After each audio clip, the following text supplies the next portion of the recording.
माँ शेरा वाली दा बोलिए सच्चे दरबार की जय। आखदे न माँ दे भक्त जोल्लै माँ गी याद करदे न तो सच्चे मन कन्नै जेह्ड़ा माँ गी याद करदा है माँ उसी जरूर दर्शन दिंदी है। इस करियै अस माँ गी नवरात्रें उप्पर माँ दा गुणगान करने आं सारे गै भक्त माँ दा। और आखदे न माँ अपने भक्तें गी जरूर दर्शन देने वास्ते आई जंदी है। सच्चे मन कन्नै जो माँ गी याद करदा है तो माँ दे जेह्ड़े भक्त न ओह् सारे जानदे न कि माँ उ'नेंगी कि'यां दर्शन दिंदी है।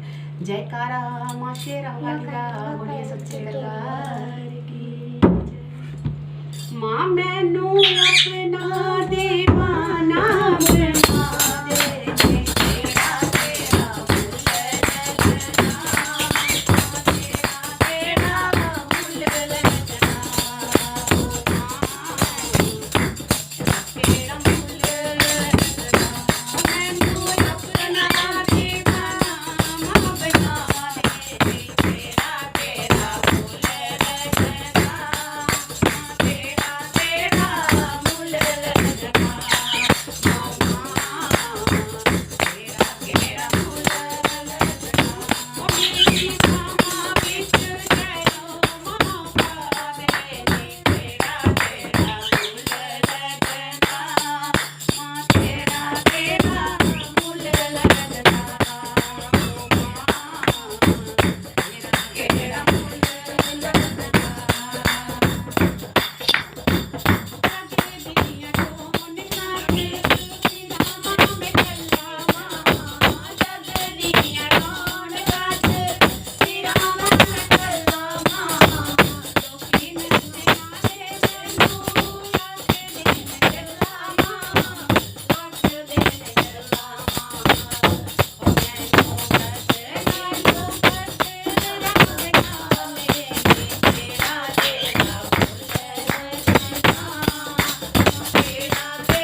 ਸਾਰਾ ਖਾ ਕੇ ਮਣੀ ਇਕੱਠੀ ਮਣੀ ਲਈ ਗਾ ਬੋਲੀਏ ਸੱਚੇ ਦਰਬਾਰ ਕੀ ਜੈ।